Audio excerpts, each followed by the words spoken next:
Did you know the more you play with it, the more satisfying it can get? Yes, I'm talking about the Harman Kardon Go Play 3.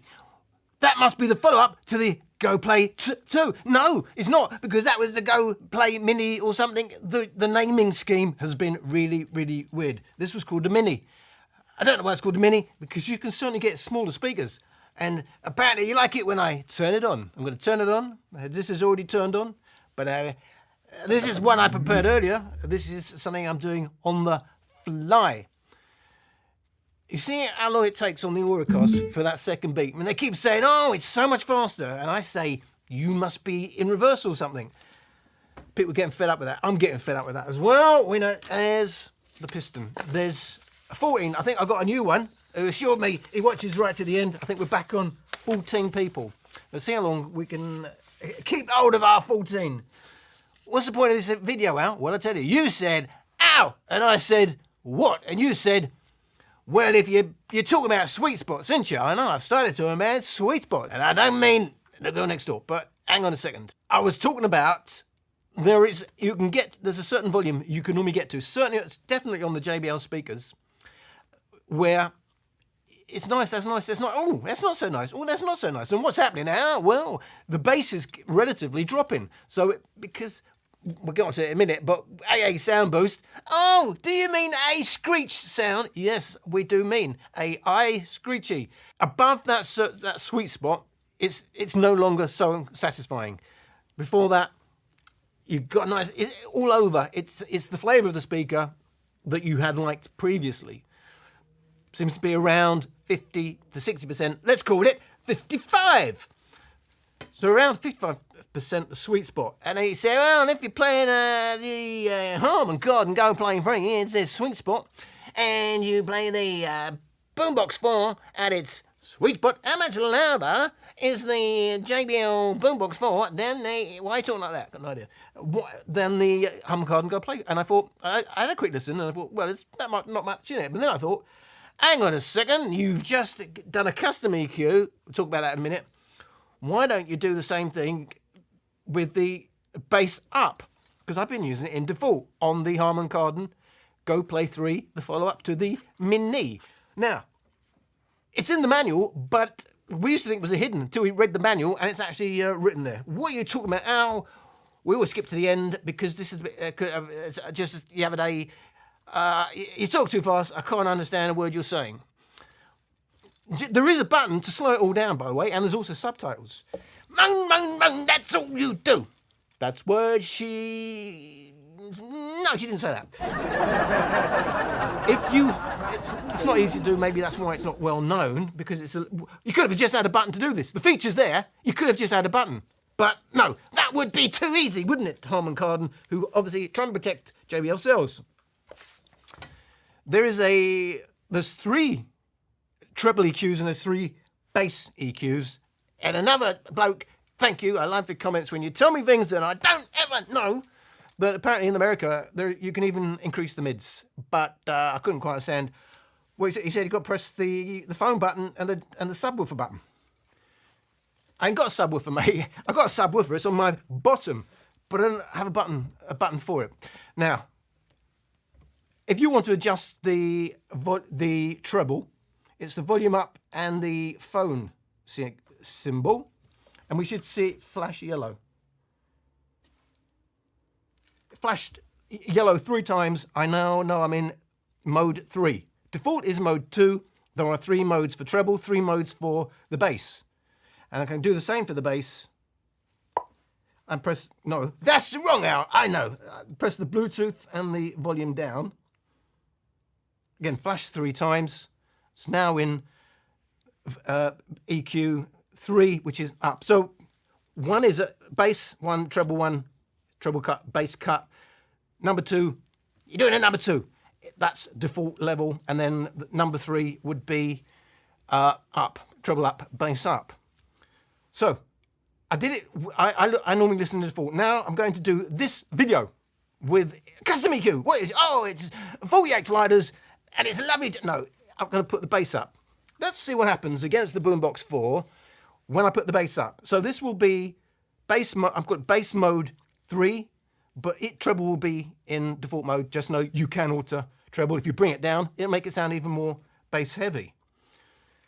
Oh, it's controversial. Why is it controversial now? Well, all over Reddit, there's 100. I know. It's sometimes we think Reddit is a forum for the whole world, but it's probably 100 enthusiasts in there, something like that.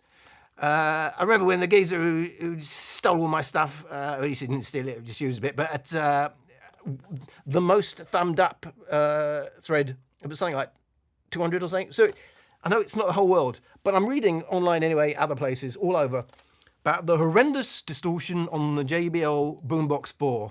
People preferring the Boombox 3.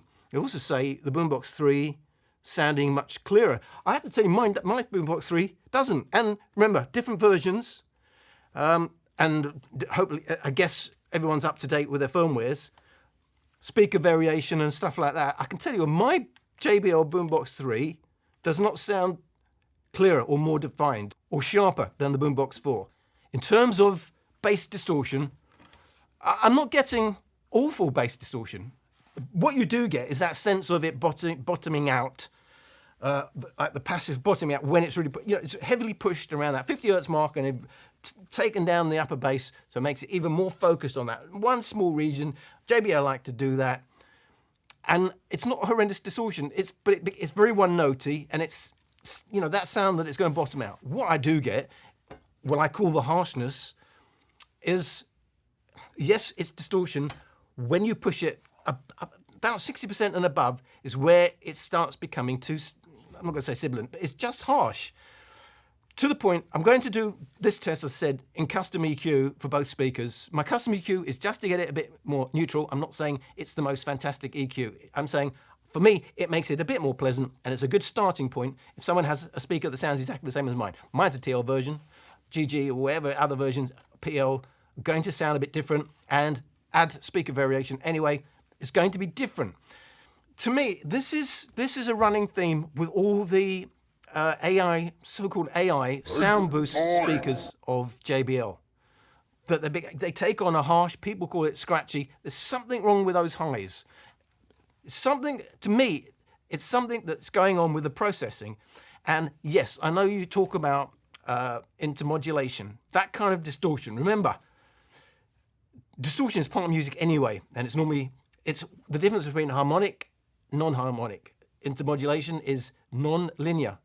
It's where two frequencies adding together to make a frequency that didn't exist, and then it adds, it's strongest at its fundamental, and then it weakens as it goes up, and it goes down. So remember, it's spraying out frequencies all over the place. To me, it's in the highs. I know a lot of people are talking about its bass distortion. I'm not getting horrendous bass distortion in this. It's just that one notey bottoming out sound that you get on this. It was far worse on the Motion X600 that people seem to love. And that's where we get into the opinions on this. I can only give you my honest opinion is I'm not getting what I hear people describe and seeing in some of their videos. It's doing horrendous things in the bass. I've really pushed the bass. I've used bass heavy tracks. I'm not getting that. Where it is nasty is in the highs. And I said that right from the first video. Overall, I like the speaker, but there's an issue. And it goes very, very loud. And if you're going outdoors, that's great. But I have to play it under 60% indoors, and then it's enjoyable if you understand its quirks. It's not the greatest hi-fi speaker. It's not hi-fi at all. It's not balanced in any way. But to me, intermodulation, it's become as everyone is talking about, to me, distortion is distortion. Bad distortion is normally simply non-linear. And it doesn't have to come from the drivers. It could come from anywhere along that chain.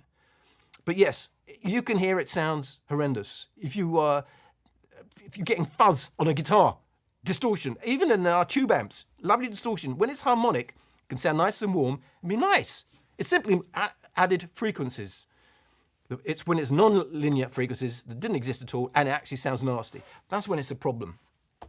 That's what this does. I thought, oh, maybe it's just the sharp end, but it isn't. I've gone back over the Flip 7, the Charge 6, the Extreme 4, the JBL Boombox 4, which are AI sound boost speakers. AI sound boost. They can call it Mr. Joe down the road, but what it is some sort of processing. We know it's trying to minimize distortion. It's analysing the sound in real time and adjusting. They even say that's what they're doing. We'll talk about that in the end because we've already talked about enough for speakers for something I can get into. I just want to point out there, I'm not saying this is the greatest speaker in all time. I'm saying I certainly prefer it to my Boombox 3. I don't think the Boombox 3, mine sounds a bit compressed compared to this. This is more fun. If you want an bang, bang, bang, it's bang, bang, bang, bang, bang, bang, bang, bang, bang, bang, aggressive. It's in your face. It's up front. If you don't like that sound, don't get the Boombox 4. And it does that with a big bass rumbly thump, but there's no upper bass. It's not the greatest thing ever, but it does what it says on the tin. What does it say on the tin? It says, I'm very expensive, and it certainly is, 450 quid, $500 what it is, whatever. But when I'm talking about sweet spot, it's not really a problem to get over 60%. The whole once over 60%, the whole nature of the high has changed. As I was going to say, even if I pull all the high sliders down, like the 2, 4, 8 kilohertz sliders down, that it's still there. That hint of nastiness, of distortion, non-linear distortion, is certainly there. And that's why I don't really listen. It certainly will still do the job outdoors. It certainly will do a job if volume is what you want. And you know, you're not particularly sensitive. As I said, if you've got it, wasn't joking the first time, I'm still not joking. If you've got tinnitus, you've got sensitive ears, and you certainly if you're playing it indoors, don't get this if you think you're going to enjoy playing it loud. You won't. First of all, I'm going to show you what the treble modes and the bass modes do in a measurement.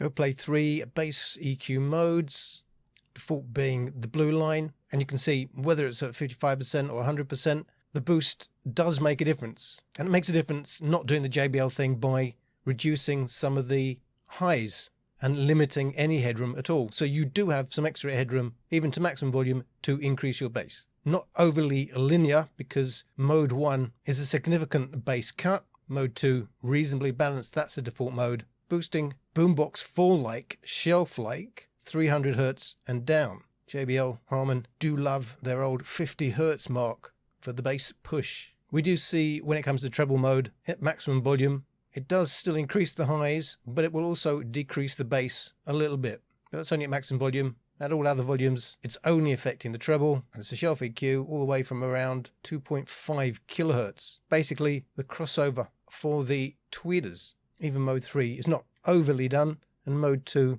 is pretty well balanced, really. Remember, industry standard plus or minus 3 decibels is regarded as flat. Taking 74 decibels is the midline. We're not even 3 decibels down at some of these dips. And again, what looks like a peak, that's only a 2 decibels at the high end. This is 1/6 smoothing, so it's even better because normally they take this as a 3rd smoothing. You should know this has AI sound boost, aka bloody piercing on the eardrums. This has auto tuning. Also, you cannot turn off. Also known by some people as, oh, it's doing horrible things. A lot of people do not like what the auto tuning does. For me personally, I've never heard it change anyway. It always sounds pretty balanced to me, so it's not been a problem. Some people say it does, the bass gets out of control, does nasty things.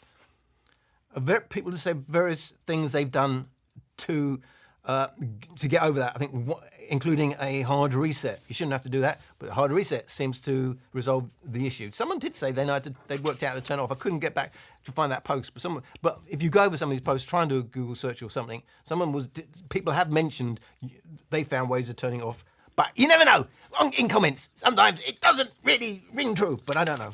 I'm just sharing with you what people share with me, and I'm grateful. So it's got auto tuning, not been a problem for me, always sounds balanced. No secret, this is my favourite speaker. Is it the greatest speaker of all time? No, so I think it's decent value. It always gives me a satisfying listen, multi-genre, and you will hear, it can put out a thump as well. Just in case you don't know, woofer, tweeter. Oh, I've already told you, didn't I? I showed you his bottom. Subwoofer, woofer, tweeter. Wide tweeters. Spreads out the sound really nicely. So I'm going to do them both at their sweet spots, because Mr. Starvin Marvin, a big supporter of my channel, brought it up, and I thought it was interesting to actually see what happens, because, as I said, there are sweet spots on all these speakers. Around 55% is a really fair point where you're going to get an enjoyable listen. But how does that differ in the volumes? So, first of all, with the Harman Kardon nervously looking for his notes, the Harman Kardon at 55%, the Boombox 4, which goes blinking loud, is going to be 40%. It will say normalized, but because that's basically the same loudness, but I get the loudness exact with a tiny bit of normalizing to make it fair. Otherwise, it's really unfair if one is slightly louder than the other. Even slightly louder will favor it, make it sound more dynamic. Here we go with the testing.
So pushing that bass on the Go Play 3 gets you quite near the Boombox 4. It gets you near the deep bass of the Boombox 4, but it makes up for the loss in the upper bass, mid bass on the Boombox 4.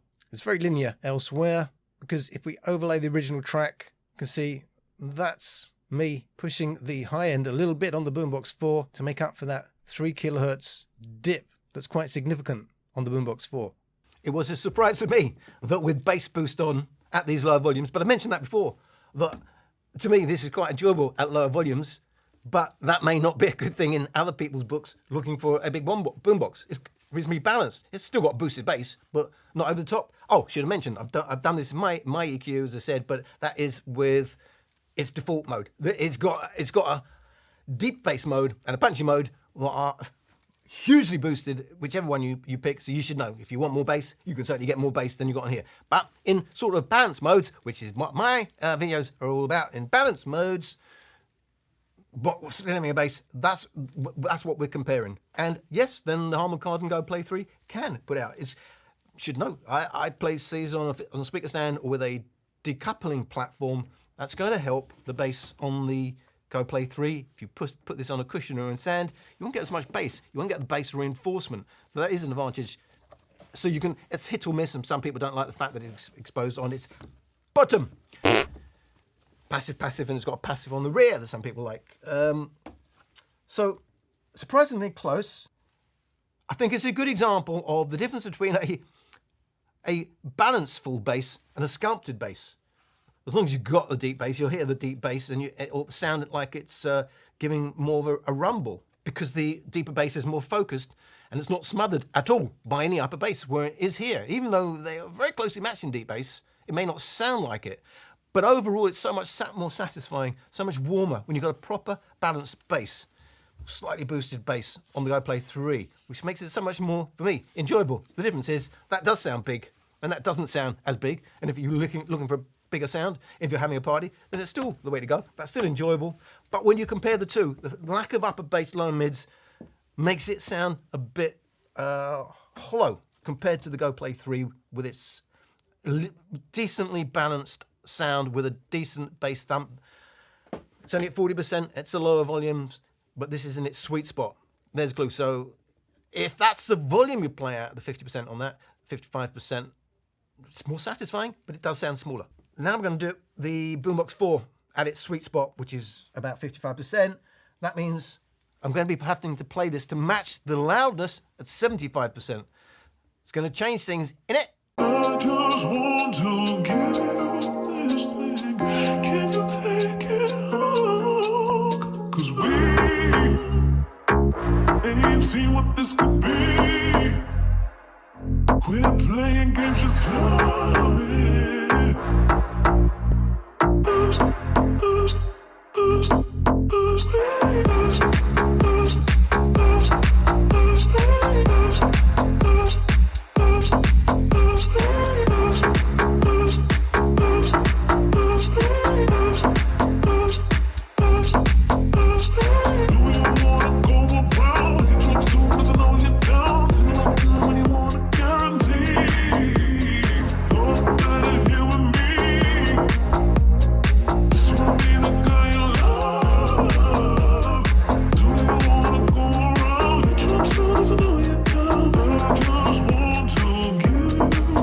Boombox 4 now in its sweet spot. It's going to get harsher as you push on from here, but at this point, we're talking 6 decibels more now in that deeper bass for the Boombox 4, and indeed, even the upper bass is a win for the Boombox 4, because the Go Play 3 is really struggling at these volumes, but they are playing at the same loudness. Remember, the Go Play 3 now becomes a bit pushed in these lower mids, and overall, a bit more V-shaped on the Boombox 4. Depending on the deal you get at the moment, that's twice the price of that. Certainly is in the UK, where today it was $229 versus $450. Although in the US it was $384, $550. Not quite as different, but this regularly goes on sale.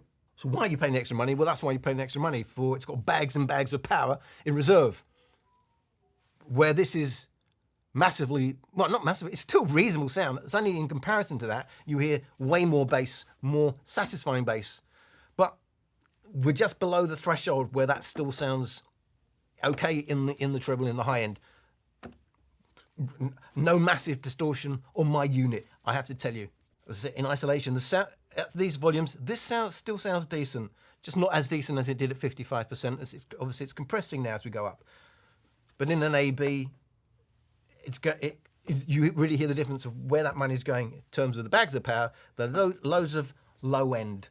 So I'm going to play this now at its maximum volume and the equivalent maximum volume, and the equivalent loudness that would match the maximum volume on the Go Play 3, which is around 65% on the Boombox 4, matches the maximum loudness at 100%. Goes a bit louder if you stick the mains in. This is on battery on the Harman Kardon Go Play 3.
It was 6 decibels before. Once you hit maximum volume on the Go Play 3, we're hitting 8 decibels advantage in the deeper bass to the Boombox 4. The Go Play 3 carries on pushing those lower mids, but elsewhere remaining pretty much balanced towards how the original would sound. Of course, it's custom EQ on the Boombox 4. You could still bring down the high end. It's going to get a bit muffled if you do that. It's running on boosted low mids, makes it sound hollow on the Go Play 3.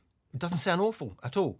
Some speakers will sound awful because they're all high end, or they're all highs and a narrow bit of mids or something, and just piercing and horrible. Still reasonable. It's compressed now. The deeper bass has gone, but there is some upper bass, there is some lower mids. Doesn't sound awful, but it's not great. Obviously, the 55% sweet spot, and then it rolls off. But it doesn't get horrendous like some speakers. Massively more bass.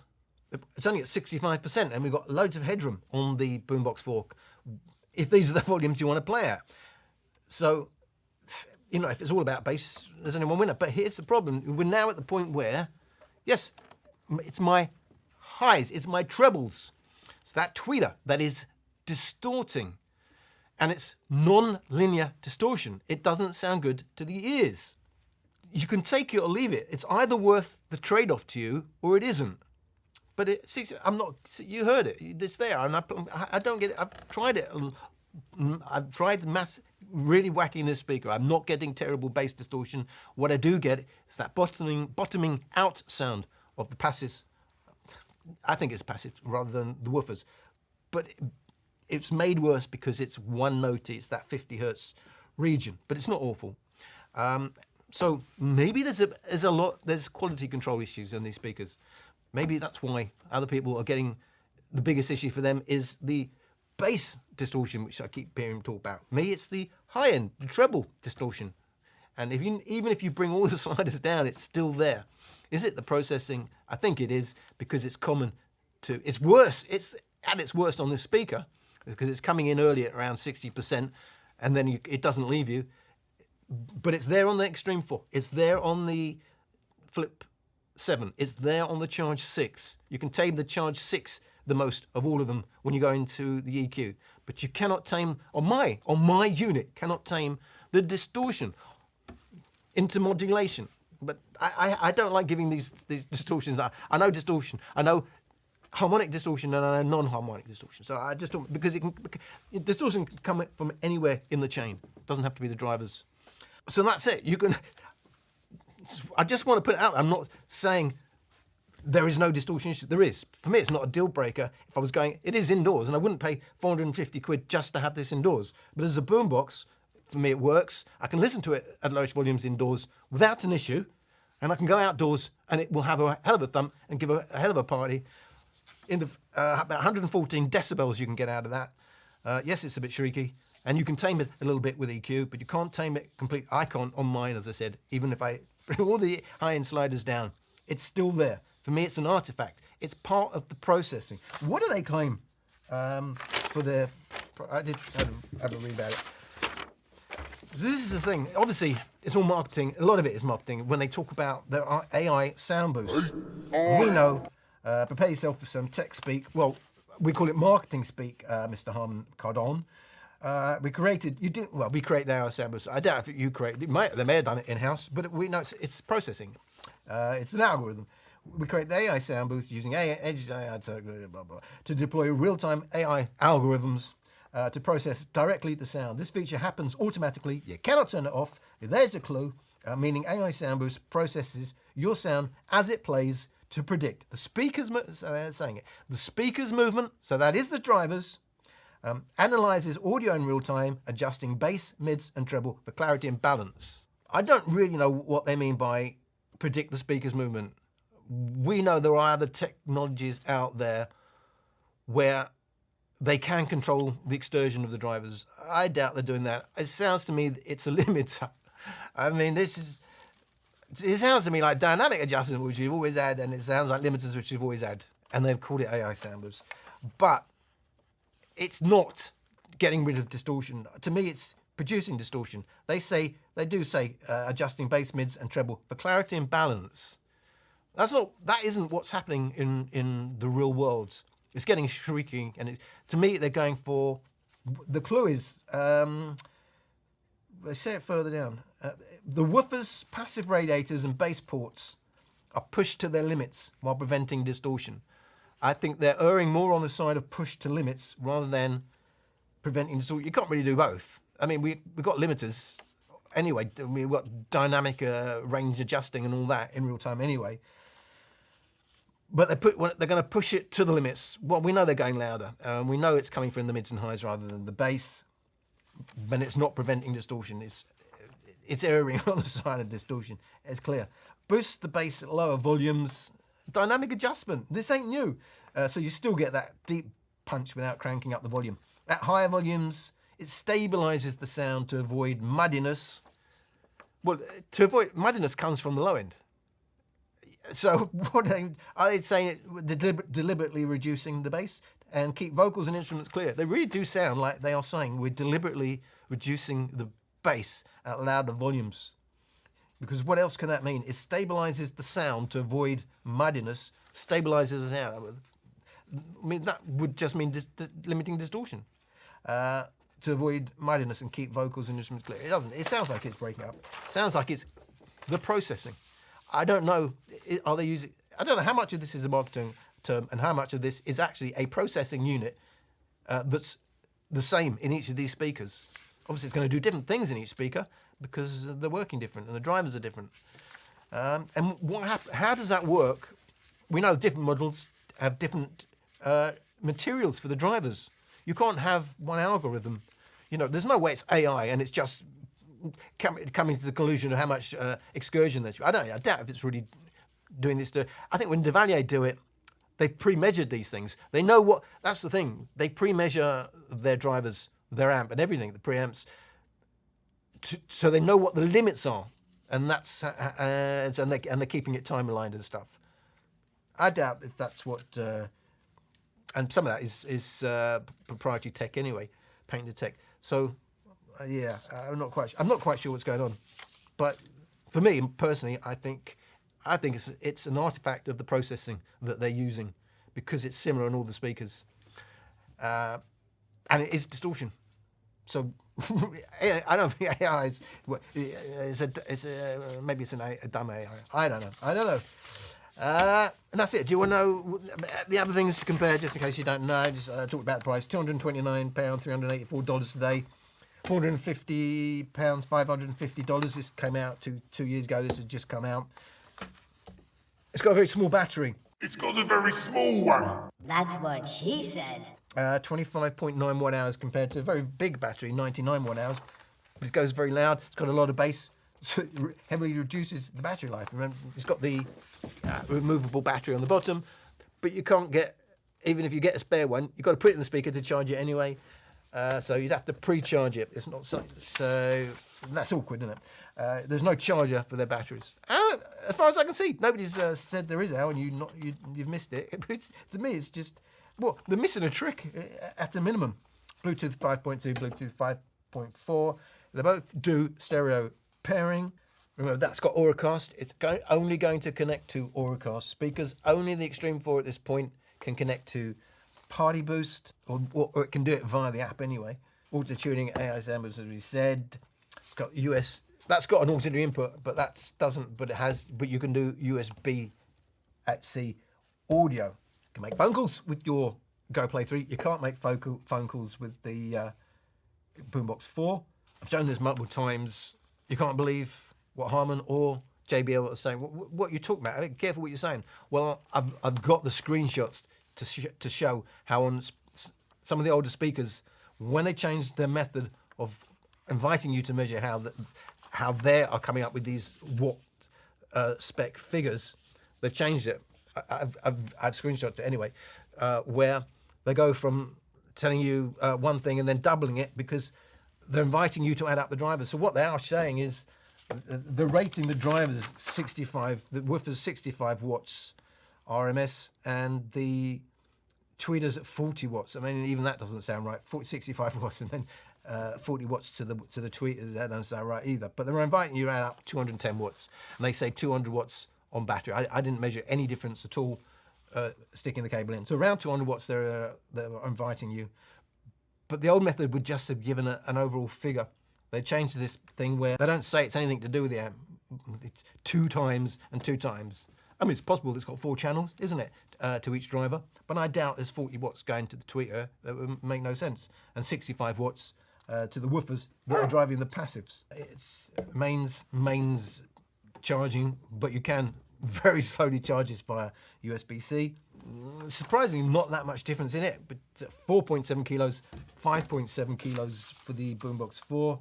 Boombox 4 does float, and I don't know if it floats, but it's not IP7 rated, so there's no point in testing it. So IP68 dustproof, as well as 1.5 meters water for 30 minutes. So the drivers, as we said, it's got the 130mm subwoofer at the bottom, 2 70mm woofers, 2 20mm tweeters, and that's got the 2 123mm woofers and 2 20mm tweeters, and the 3 passive radiators. No app.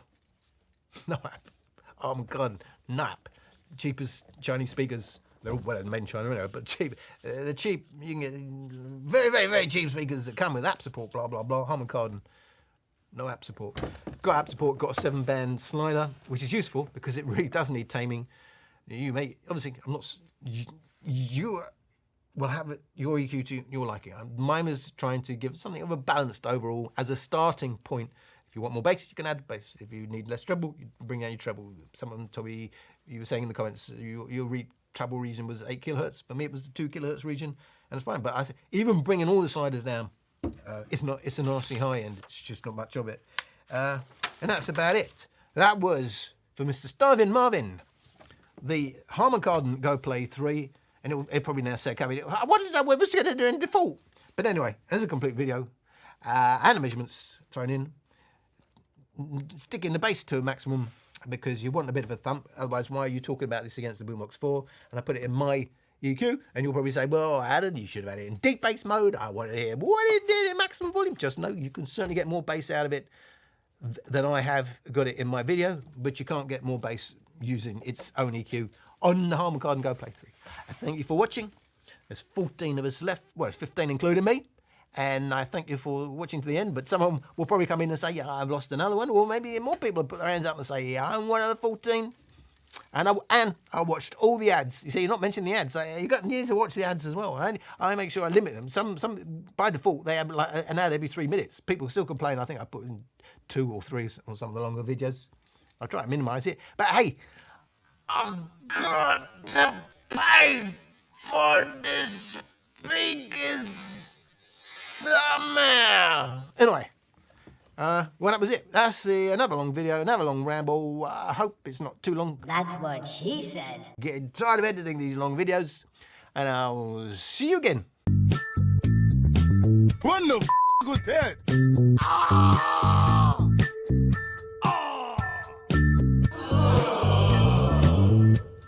It comes from China.